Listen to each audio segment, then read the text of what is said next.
प्यारे बच्चों नमस्कार। मैं साबुद्दीन अंसारी आपके अपने यूट्यूब चैनल मैथ स्टडी में आप सभी का स्वागत करता हूं। आज हम लोग पढ़ेंगे प्रश्न संख्या 14, जिसमें कहा जा रहा है कि 1.5 मीटर लंबी एक लड़की भूमि से 88.2 मीटर की ऊंचाई पर एक क्षैतिज रेखा से हवा में उड़ रहे गुब्बारे को देखती है। किसी भी क्षण लड़की के आंख के गुब्बारे का उन्नयन कोण 60 है। कुछ समय बाद उन्नयन कोण घट करके 30 हो जाता है। इस अंतराल के दौरान गुब्बारे द्वारा तय की गई दूरी ज्ञात कीजिए। चलिए, तो सबसे पहले हम लोग फिगर के माध्यम से समझते हैं। जैसे मान लीजिए यहाँ पर यह एक लड़की हो गई। सपोज दैट मान लेते हैं कि यह एक लड़की हो गई जिसकी ऊंचाई 1.2 मीटर है और ये भूमि की सतह पर खड़ी है और इसके क्षैतिज तल से, इस लड़की के क्षैतिज से 88.2 मीटर की ऊंचाई पर ये गुब्बारा है जो उड़ रहा है। ये गुब्बारा जो है उड़ रहा है और इसके बीच इस लड़की का जो अवनमन कोण बन रहा है, उन्नयन कोण, वह आपका बताया जा रहा है कि ये 60 डिग्री का बनता है। पुनः कुछ समय बाद ये आगे की ओर घट करके, कुछ समय पश्चात ये घट करके, जो गुब्बारे की ऊंचाई सेम रहती है और ये घट करके यहाँ पर गुब्बारा आ जाता है और ये घट करके जो कोण हो जाता है आपका, वह टोटली आपका 30 डिग्री का ये कोण हो जाता है। यह जो कोण है आपका, जैसे कि ये जो कोण है आपका 30 डिग्री का हो जाता है। तो हमसे पूछा जा रहा है कि बताइए कि गुब्बारे द्वारा कितनी दूरी तय की गई, यानी कितना दूर चला गया। तो इसके लिए देखिए, इसको मान लेते हैं ए, ये तो पृथ्वी की सतह हो गई, ये हो गया आपका बी, ये सी, ये डी और ये ई मान लेते हैं और इसको हम लोग हल करते हैं। तो ये आपकी जो दूरी है, ये जो वह आपका 1.2 ही मीटर, यह जो टोटल दूरी है इसको मान लेते हैं। यह जो टोटल दूरी है ये आपका दिया गया है 88.2 मीटर, जिसमें लड़की की भी लंबाई इसमें शामिल है। तो हम लोग लिखेंगे सबसे पहले, अब इसको हम लोग हल करते हैं। तो यहाँ पर लिखेंगे दिया है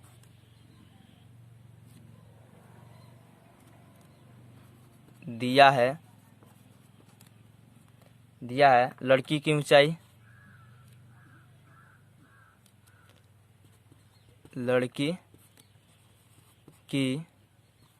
ऊंचाई, बराबर 1.2 मीटर और दिया गया आपको कि पृथ्वी के तल से गुब्बारे की ऊंचाई आपको दिया गया है 88.2 मीटर। अब देखिए, अब यहाँ पर हम क्या करते हैं, लड़की को छोड़ करके इसके क्षैतिज से हम क्या करते हैं, इसकी दूरी ज्ञात करते हैं कि कितना दूरी पर है। तो लिखेंगे इसलिए लड़की की ऊंचाई छोड़कर गुब्बारे की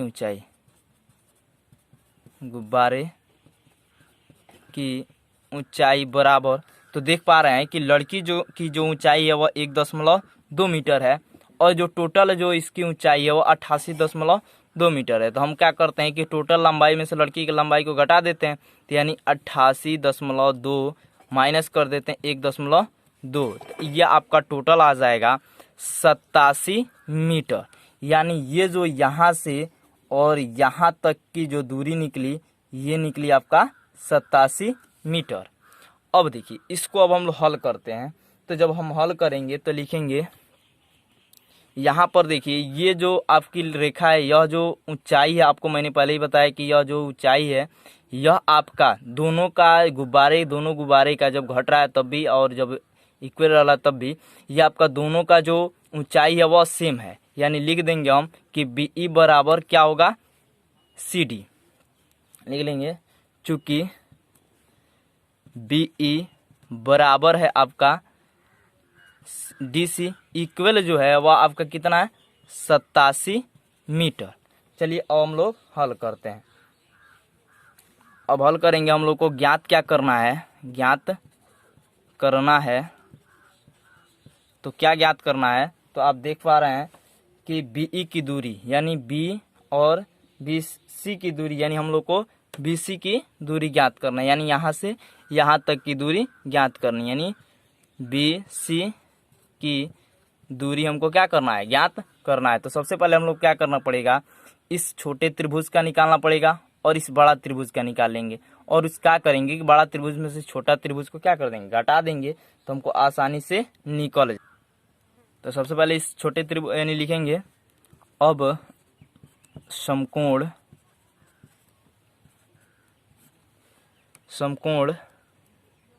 त्रिभुज, ये क्या है आपका ABE से, तो ये आपका लंब है, इसकी ऊंचाई कितनी है 87 मीटर। आपको मैं पहले ही बता चुका हूँ BE की लंबाई कितनी है 87 मीटर, यानी BE अपान हो जाएगा आपका AB इक्वल हो जाएगा। जब ये आप देख पा रहे हैं कि ये लंब हो गया, ये आधार हो गया, तो लंब और आधार किस में आता है, तो आप जानते हैं 10 में आता है, और इसका जो एंगल है वह कितना है 60 डिग्री का है। कितने का है 60 डिग्री। चलिए आगे हल करते हैं। जब हम आगे हल करेंगे तो BE की लंबाई आप देख पा रहे हैं 87 मीटर है, अपॉन AB इक्वल हो जाएगा, इसके बराबर आप वैल्यू जानते हैं कि कौड़ी में क्या होता है 3 होता है। जब आप गुणा करेंगे तो यहाँ पर बाटा 1 हो जाएगा, जब क्रॉस मल्टीप्लीकेशन यानी तिर्यक गुणा करेंगे तो AB बराबर हो जाएगा, यानी √3 AB बराबर हो जाएगा 87, यानी AB की जो वैल्यू निकल जाएगी वह आपका हो जाएगा 87 अपान कौड़ी में 3। AB की वैल्यू निकल गई। चलिए आगे अब हम लोग हल करते हैं। जब आगे करेंगे तो अब बड़ा वाला त्रिभुज लेंगे, तो लिखेंगे अब समकोण त्रिभुज ADC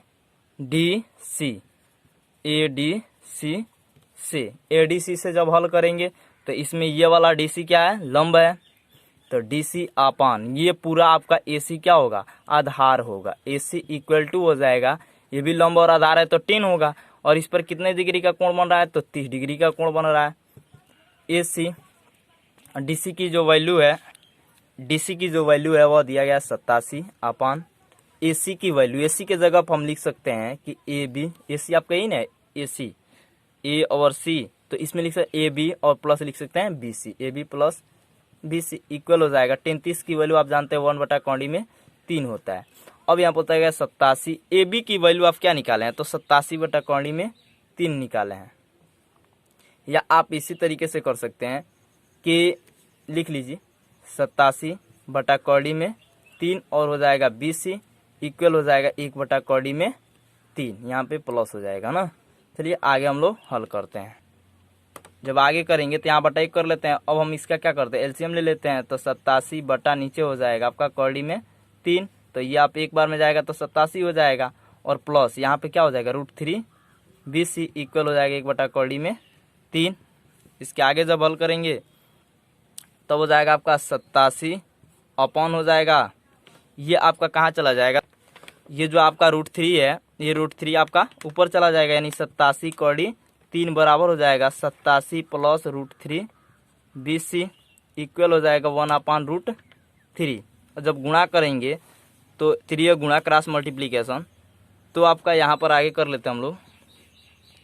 जब आगे हल करेंगे आप तो यहाँ पर हो जाएगा आपका 87 गुना 3 और 87 गुना 3 इक्वल टू हो जाएगा आपका, त्रिय गुणा कर रहे हैं यहाँ पे, तो इसका गुना इसमें, इसका गुना इसमें, तो इधर आ जाएगा 87 और हो जाएगा आपका प्लस √3 BC।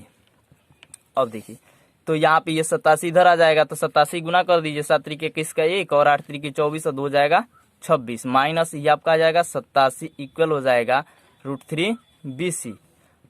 अब यहाँ से जब घटाएंगे तो 11 में 7 जाएगा 4, और यहाँ बचा 15 में से 7 हो जाएगा, और 174 इक्वल टू हो जाएगा √3 BC। जब √3 को भेजेंगे तो पक्षांतर करेंगे तो भाग में जाएगा 174 अपान √3 इक्वल हो जाएगा BC। जब यहाँ पर परमेकरण करेंगे तो 174 इंटू √3 अपान हो जाएगा √3 इंटू √3 इक्वल टू हो जाएगा BC। जब आगे आप हल करोगे तो ये हो जाएगा 174 √3 अपान हो जाएगा 3 इक्वल टू BC। और जब आप यहाँ पर 3 से भाग दोगे तो 3 × 5 = 15, 2 बचा 3 × 8 = 24, यानी हो जाएगा 58 √3 3 इक्वल टू BC। यानी यहाँ से हम लोग को मालूम चला कि जो पतंग की ऊंचाई यानी दूरी है यहाँ से यहाँ तक जाने में, वह आपका कितना है 58 करोड़ी 3 इक्वल टू BC। यानी BC की जो लंबाई है वह आपका 58 करोड़ी 3 है। मैं उम्मीद करता हूँ आप लोग को समझ में आ गया होगा। आप लोग वीडियो को पॉज करके यह स्क्रीनशॉट ले सकते हैं। चलिए हम नेक्स्ट क्वेश्चन देखते हैं। नेक्स्ट क्वेश्चन कहा जा रहा है कि एक सीधा राजमार्ग एक मीनार के पास तक जाता है। तो सबसे पहले हम लोग यहाँ पर राजमार्ग बना लेते हैं। तो ये आपका राजमार्ग हो गया और ये आपका मीनार हो गया, ये मीनार हो गया। तो ये राजमार्ग मीनार के पास तक जाता है। जाने के बाद से क्या कह रहा है कि मीनार के शिखर पर खड़ा एक आदमी, जैसे मान लीजिए कि यहाँ पर कोई व्यक्ति है यहाँ पर, और यहाँ पर खड़ा हुआ व्यक्ति एक कार को, जैसे मान लीजिए यहाँ से कार चल रही है, इस कार को देखता है तो इसका अवनमन कोण यानी यहाँ पर बना हुआ जो अवनमन कोण है इस कार को देखते समय वह आपका बताया जा रहा है कि ये 30 डिग्री का बनाता है। अब कहा जा रहा है जब अवनमन कोण 30 डिग्री का है तो उन्नयन कोण भी कितने का होगा 30 का होगा। आगे देखिए, आगे क्वेश्चन में कहा जा रहा है जो कि मीनार के पाद की ओर एक समान चाल से जाता। अब यहाँ से क्या करता है, ये मीनार की ओर चल रहा है कार एक समान चाल से। 6 सेकेंड बाद मान लीजिए कि यहाँ पर वो पहुँच जाता है, यानी यहाँ से यहाँ तक दिया गया है 6 सेकेंड में। वह कह रहा है कि बाद का अवनमन कोण 60 हो जाता है। यानी अब इसका जो अवनमन कोण है वह बताया जा रहा है कि 60 हो जाता है। अब जो टोटली अवनमन कोण है वो बताया जा रहा है कि 60 हो जाता है घट करके। तो पूछा जा रहा है हमसे कि बताइए कि इस बिंदु से मीनार के पाद तक पहुंचने में कार द्वारा लिया गया समय ज्ञात कीजिए। और यहाँ से और यहाँ तक बिंदु के यानी मीनार के पाद तक पहुंचने में हमको कितना समय लगेगा, यानी मान लेते हैं कि x समय लगेगा। तो सबसे पहले नाम दे देते हैं इसका। तो यहाँ पर हो गया ये A, ये B और ये C D और इसका नाम दे देते हैं E। चलिए अब लोग फिगर आप लोग समझ गए होंगे। अब इसकी ऊंचाई मान लेते हैं कि h मीटर की ऊंचा आपका क्या है मीनार है। आगे हम लोग हल करेंगे। तो देखिए लिखेंगे यहाँ पर सॉल्व में, यह आपका 15 नंबर क्वेश्चन है। सॉल्व करेंगे तो लिखेंगे माना मीनार की ऊंचाई बराबर h मीटर। इसके बाद से यहाँ पर देखिए कि ये जो C से B तक पहुँचने में जो उसका समय है वह मान लेते हैं x सेकेंड लग रहा है। लिख देंगे कि बिंदु C से B तक माना लिख लेंगे, है ना, माना बिंदु B से C तक पहुँचने में लगा समय x सेकेंड है लिखेंगे। तो यहाँ पर सबसे पहले हम लोग को ये करना होगा कि इसकी हम लोग को जब लंबा यानी इसकी निकाल लेंगे, इसकी ऊंचाई यानी इसकी दूरी कितनी है तो हमको आसानी से इसका ज्ञात हो जाएगा। तो इसके लिए हम क्या करेंगे, सबसे पहले छोटा वाला त्रिभुज लेंगे ABC लिखेंगे। अब समकोण त्रिभुज ABC से ABC से करेंगे तो यह आपका क्या होगा, यह आपका लंब कहलाएगा और यह आपका क्या कहलाएगा आधार, यानी AB अपॉन ये आपका क्या होगा BC इक्वल हो जाएगा आपका 10, यानी लंब बटा आधार यानी 10 हो जाएगा। और एंगल कितना का है 60 डिग्री का, 60 लिख लेंगे। AB की जो वैल्यू है वह कितना है H, BC की जो वैल्यू है B और C की वह क्या माने है X इक्वल टू हो जाएगा आपका 10। 60 का मान आप जानते हैं कौड़ी में क्या होता है 3 होता है। तो हम H यानी पहले सबसे पहले इसकी ऊंचाई ज्ञात कर लेते हैं। तो ऊंचाई ज्ञात करेंगे तो यहाँ बटा 1 हो जाएगा, तिर्यक गुणा करेंगे तो जब हम तिर्यक गुणा करेंगे तो H इक्वल टू हो जाएगा आपका X कौड़ी 3। चलिए अब हम लोग को H की जो वैल्यू है वह निकल गई X कौड़ी 3। अब आगे जब हम हल करेंगे तो लिखेंगे पुनः समकोण त्रिभुज, अब बड़ा वाला त्रिभुज लेंगे, है ना, A B D में लिखेंगे कि पुनः समकोण ABD में, तो ABD में हल करिए। अब ये लंब होगा और ये आपका आधार होगा, यानी लंब आपका हो जाएगा AB अपान हो जाएगा आपका DB या BD लिख सकते हैं इक्वल टू, अब ये लंब और आधार आप जानते हैं 10 का होगा और कितने के एंगल पर है, तो 30 के एंगल पर है। जब हम हल करेंगे तो जब आप लोग हल करोगे तो AB की जो वैल्यू है वह क्या है H अपान BD की जो वैल्यू है उसके जगह पे आप क्या लिख सकते हैं, तो DC या CD प्लस लिख सकते हैं BC इक्वल हो जाएगा आपका 10। की वैल्यू आप जानते हैं 1 अपान कड़ी में 3 होता है। चलिए आगे हल करते हैं। तो जब तिर्यक आप गुणा करेंगे तो ये हो जाएगा H√3 इक्वल टू हो जाएगा CD और प्लस हो जाएगा आपका BC। H की जो वैल्यू है वह आपका दिया गया है, यानी x√3 और इसमें यह जो 3 है √3 इसको यहाँ पर लिख लेते हैं क्योंकि ये दोनों गुणा के रूप में है। इक्वल टू हो जाएगा CD की वैल्यू C और D, CD यानी DC या CD दोनों इक्वल है, तो इसकी जो माप है वो कितना दिया गया 6 और प्लस BC की वैल्यू आप क्या माने x कर लेते हैं। जब यहाँ पर गुणा करेंगे तो ये आपका √3 क्या हो जाएगा 3 और हो जाएगा x इक्वल टू हो जाएगा 6 + x। अब इस x को इधर लाएंगे आप तो 3x माइनस का हो जाएगा x इक्वल टू 6, घटाएंगे तो हो जाएगा 2x इक्वल टू हो जाएगा 6। जब x की वैल्यू निकालेंगे तो x इक्वल टू हो जाएगा 6/2 क्योंकि गुणा के रूप में है, तो x इक्वल टू 2 से जब भाग करेंगे तो कितना बार में जाएगा 3 बार में, यानी x की जो वैल्यू निकल गई 3। लिख देंगे कि कार मीनार के पाद तक 3 सेकंड में पहुंचेगी। बस यही हो जाएगा आपका आंसर। मैं उम्मीद करता हूँ आप लोग को समझ में आ गया हो।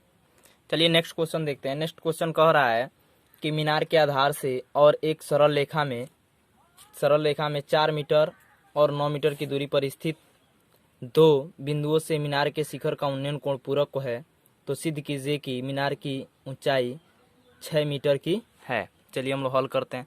तो सबसे पहले हम लोग फिगर बना लेते हैं। तो मान लीजिए कि ये आपका क्या हो गया, तो ये आधार हो गया मीनार की और सरल रेखा हो गया। तो इसकी टोटल जो ऊंचाई है लंबाई है वह मान लेते हैं कि 9 मीटर की है और ये आपका हो गया मीनार। और मीनार के आगे देखिए, आगे क्वेश्चन में कहा जा रहा है कि सबसे पहले कि कुछ दूरी बाद, एक तो यहाँ पर है, यहाँ से जो कोण बन रहा है वह आपका कहा जा रहा है कि इसको, और एक और कोण आपका बन रहा है जिन दोनों का योग पूरक यानी 90 डिग्री है।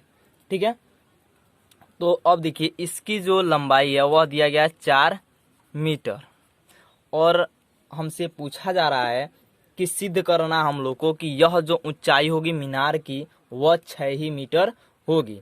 तो इसके लिए हम क्या करते हैं, नाम दे देते हैं। तो इसका नाम दे देते हैं हम जैसे A B C और इसका नाम दे देते हैं D।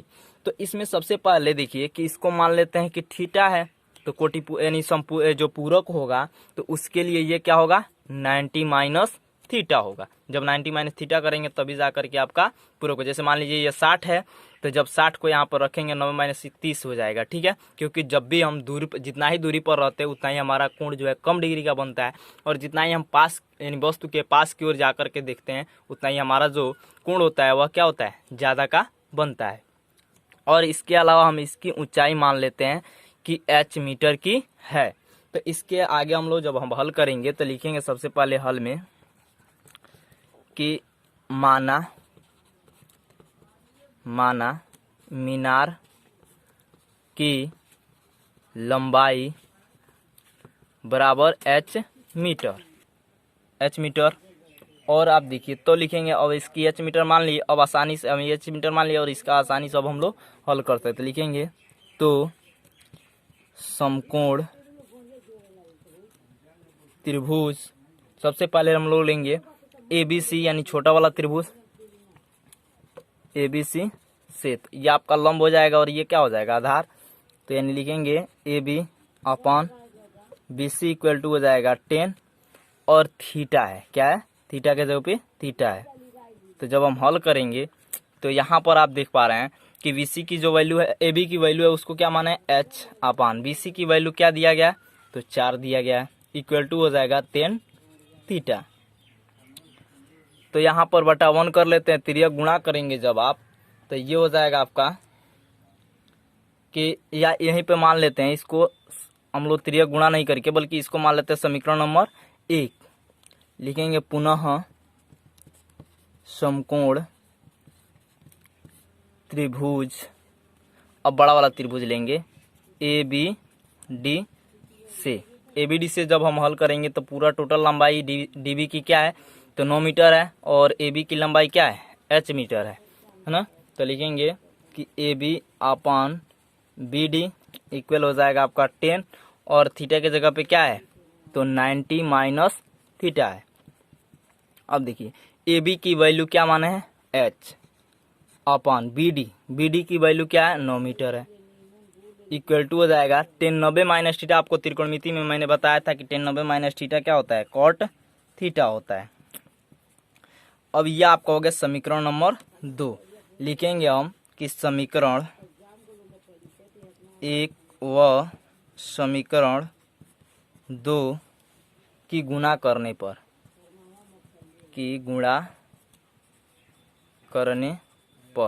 जब गुणा करेंगे समीकरण 1 और 2 को, तो समीकरण 1 हमारा क्या है, तो समीकरण 1 में कहा जा रहा है कि tan थीटा इंटू आपका समीकरण 2 में क्या है, कॉट थीटा, इक्वल टू हो जाएगा आपका, इसका जो बायां पक्ष है वह क्या है, तो H अपान 4 मल्टीप्लाई, इसका बायां पक्ष क्या है, तो H अपान 9। चलिए गुणा करते हैं तो हम देख पाते हैं कि इसका जो वैल्यू होगा वह क्या हो जाएगा, 1 इक्वल टू, क्योंकि मैं त्रिकोणमिति में आपको बहुत सिंपली तरीके से बता दिया हूं, और इसका जो पूरा प्लेलिस्ट है आपको मिल जाएगा डिस्क्रिप्शन में। और यहाँ पर जब गुणा करेंगे तो H स्क्वायर अपान आ जाएगा 36। जब यहाँ पर तिर्यक गुणा करेंगे आप तो 36 इक्वल टू हो जाएगा आपका H स्क्वायर। तो इसको लिख सकते हैं कि H स्क्वायर बराबर 36। तो जब H की वैल्यू निकालेंगे जब आप, तो H इक्वल टू ये रूट में हो जाएगा स्क्वायर, जब पक्षांतर करेंगे तो यह 36 हो जाएगा। और जब H की वैल्यू निकालेंगे तो H इक्वल टू 36 जो है वह कितने का वर्गमूल होता है, तो 6 का वर्गमूल होता है। यानी आप देख पा रहे हैं, आपको क्वेश्चन में भी कहा गया था कि जो मीनार की ऊंचाई है वह 6 मीटर है। तो आपका यहाँ पर H जो है यानी मीनार की जो ऊंचाई आप देख पा रहे हैं कि 6 मीटर हमारा निकल गया। तो इस तरीके से आप कह सकते हैं कि ये क्या हो गया, हेंस प्रूव हो गया। मैं उम्मीद करता हूँ आप लोगों को वीडियो समझ में आ गया होगा। अगर आपको समझ में आ रही हो और आपको पूर्ण रूप से पसंद आ रही हो तो वीडियो आप लाइक करें और ज़्यादा से ज़्यादा सब्सक्राइब करें, और आप लोग अपने दोस्तों के पास शेयर करें। आपको व्हाट्सएप ग्रुप या फेसबुक ग्रुप में ज़्यादा से ज़्यादा शेयर करें ताकि आपके दोस्त भी आसानी से पढ़ सके। Thank you.